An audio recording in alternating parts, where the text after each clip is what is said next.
शिवाय नमस्तुभ्यम दर्शकों, आज के इस वीडियो में हम जानेंगे कि साल 2024 में जीवित पुत्र का व्रत कब है, सही दिन व तारीख क्या है, पूजा करने का शुभ मुहूर्त कब है, अष्टमी तिथि कब शुरू होगी, कब समाप्त होगी और जीवित पुत्र का व्रत की उद्यापन विधि क्या है, इसके बारे में। दर्शकों, जीतिया व्रत के दिन महिलाएं अपने पुत्र की निरोगी लंबी आयु, सुखी और सुरक्षित जीवन के लिए व्रत रखती हैं।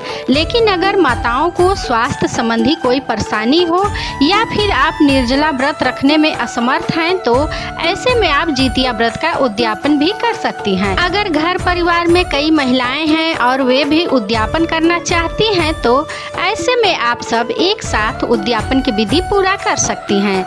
सबसे पहले माताओं को कुंड तालाब पर जाने की जरूरत है, लेकिन किसी शहर में कुंड या तालाब नहीं है तो ऐसे में आप घर पर ही गड्ढा बनाकर ही पूजा करें। जिस तरह से जीवित पुत्रिका का व्रत पूर्ण करती हैं वो सभी चीजें समान ही होंगे। जीतिया व्रत के उद्यापन में सभी पूजा विधि एक समान होगी।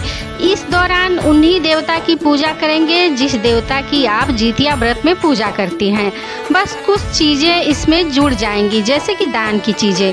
पूजा संपन्न करने के बाद आप दान के लिए 5 खिलौना, 5 बच्चों के कपड़े, पंडित जी या फिर जरूरतमंदों को 5 जोड़ी कपड़ा, अपने सामर्थ्य के अनुसार आप 2 जोड़ी कपड़े का भी दान कर सकती हैं। वही 5 बर्तन या 2 बर्तन, 5 फल, ये सभी चीजें आपको दान करनी होगी।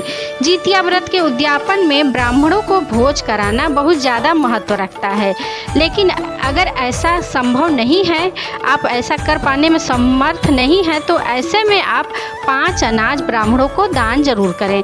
घर पर ब्राह्मणों या जरूरतमंदों को बुलाएं, पूजा पाठ करें, इसके बाद उन्हें दान का सामान अर्पित करें।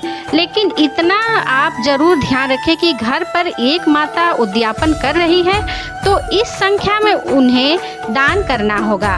लेकिन अगर घर में कई महिलाएं हैं तो उन्हें हर महिला के हिसाब से 5-5 चीज़ों का दान करना होगा। इसके बाद पारण जिस तरह से करते हैं, पारण की विधि और पारण का समय भी वही होगा। लेकिन अंत में पारण करने से पहले आप जीमूत वाहन भगवान से प्रार्थना करें कि वो आपका उद्यापन स्वीकार करें और अगले साल से आप बिना व्रत रखे सिर्फ पूजा भी कर सकती हैं। दर्शकों, वर्ष 2024 में जीवित पुत्र का व्रत 25 सितंबर दिन बुधवार को रखा जाएगा। अष्टमी तिथि शुरू होगी 24 सितंबर 2024 को दोपहर के 12:38 पर। अष्टमी तिथि समाप्त होगी 25 सितंबर 2024 को दोपहर के 12:10 पर।